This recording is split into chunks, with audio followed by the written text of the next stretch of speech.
Rappelez-vous ce débat et je vous explique pourquoi il prend toute son importance aujourd'hui. Entendre des personnes de confession juive, puisque deux de vos intervenants portent une kippa, de les entendre parler de déportation me gêne terriblement. Je ne comprends. Non mais attendez, arrêtez. Non. Il y a des mots qui ne sont pas acceptables. Je n'accepte pas. Je ne vous ai pas arrêté. Sachez, monsieur, que le terme de déportation, chez nous, ça a un ressenti particulier. Chez moi. Ah, parce que vous considérez qu'Auschwitz, c'est la même chose. Les Africains n'ont pas été déportés. Vous considérez qu'Auschwitz. Les Africains n'ont pas été déportés. Non, monsieur. La déportation, non, monsieur. Allez, je me casse. Eh bien, cassez-vous. Parce que c'est raciste de parler de déportation. Auschwitz, ça vous dit quelque chose? Auschwitz, ça vous dit quelque chose?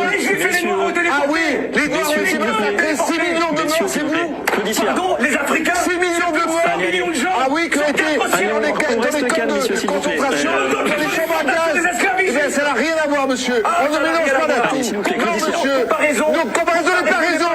On n'utilise pas les termes de déportation comme ça. Je ne voulais pas parler. Vous vouliez partir si vous voulez. Mais n'utilisez pas le terme de déportation de cette matière-là. Alors, non, monsieur. Le terme de déportation, il correspond à n'utilisez pas. Les Juifs ont été déportés dans des trains et nous dans des cales de bateaux. Ce que vous venez de voir, c'est pas juste un désaccord, c'est un débat sur un mot, mais surtout ce qu'il représente.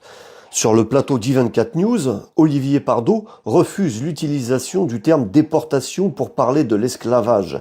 En face de lui, Claudie Sillard affirme que des millions d'Africains ont été déportés pendant des siècles. Hier, le 25 mars 2026, l'ONU a donné raison à Claudie Sillard en reconnaissant la traite transatlantique des esclaves africains comme le crime le plus grave contre l'humanité. C'est marqué là, volés, enchaînés, déportés. Pendant plus de 400 ans, des millions d'êtres humains ont été arrachés à l'Afrique, mis au fer et déportés vers le Nouveau Monde. Dans leur texte, le terme est clair, il est bien question de déportation de populations africaines. Donc, ce que certains contestent encore dans les médias est déjà reconnu au niveau international. Mais c'est pas tout.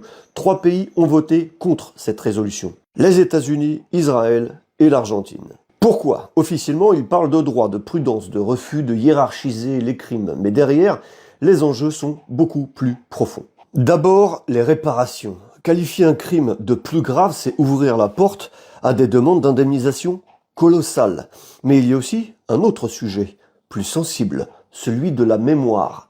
Aujourd'hui, en France, et plus largement en Occident, la référence principale quand on parle de crimes contre l'humanité reste la Shoah.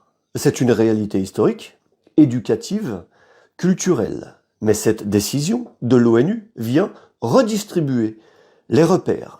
Elle place l'esclavage transatlantique au sommet de la hiérarchie des crimes. Et forcément, ça pose une question que beaucoup veulent éviter.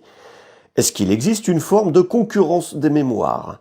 Est-ce que toutes les souffrances sont reconnues de la même manière? Alors attention, le sujet, c'est pas de comparer les horreurs. Le sujet, c'est de comprendre pourquoi certains mots dérangent et pourquoi certaines reconnaissances provoquent des tensions. Parce que derrière ce débat sur la déportation, il y a une bataille beaucoup plus large.